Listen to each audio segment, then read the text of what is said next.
So hello class 8 এর আমার স্নেহের ভাই বোনেরা, তোমাদের তো অলরেডি কিছু কিছু স্কুলে পরীক্ষা শুরু হয়ে গেছে, আবার কিছু স্কুলে এখনো পরীক্ষা শুরু হয়নি। তাই তোমাদের বেশি সময় নষ্ট না করে ভূগোল বিষয়ে প্রশ্নমানটি এমন বাছাই করা সেরা 10টি সাজেশন নিয়ে চলে এসেছি, যা এই প্রশ্নগুলি প্রায় স্কুলে দেই।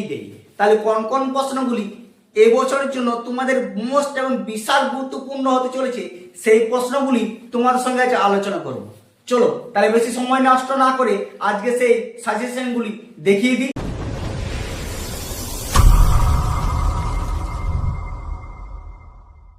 সাজেশনগুলি দেখার আগে তোমাদের কাছে ছোট্ট একটি নোট, তুমি যদি চ্যানেলটিতে নতুন হয়ে থাকো তাহলে সাবস্ক্রাইব করে দিও, আর সাজেশনগুলি ভালো লাগলে বন্ধুদেরকে শেয়ার করতে ভুলো না। এই যে 10টি তোমাদের প্রশ্ন দিয়েছি, এই 10টি প্রায় তোমাদের স্কুলে দেয়।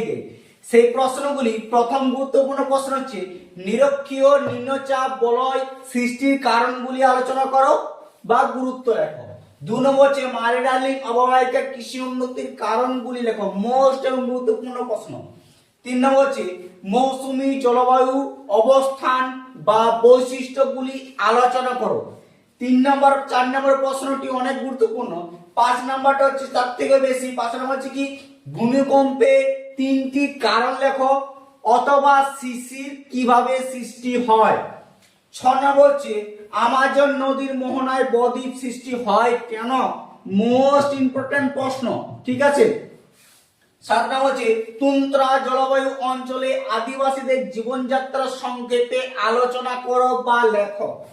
8 নম্বর হচ্ছে মৌসুমী বায়ুকে সাময়িক বায়ু বলা হয় কেন, অনেক গুরুত্বপূর্ণ প্রশ্নটি আছে, তোমরা দেখে রাখো। 9 নম্বর হচ্ছে ঘূর্ণাবাত ও প্রকৃত ঘূর্ণাবাতের মধ্যে পার্থক্য, 100% শিওর এই প্রশ্ন তোমাদের আসার চান্স আছে, প্রায় স্কুলে দেয়। লাস্ট এবং 10 নম্বর প্রশ্ন হচ্ছে মারি ডার্লিং অববাহিকার পশু পালন উন্নতি কেন, অনেক গুরুত্বপূর্ণ প্রশ্ন। এই 10টি প্রশ্ন ভালো করে প্র্যাকটিস করো, আশা করছি তোমরা স্কুলে কমন পাবে।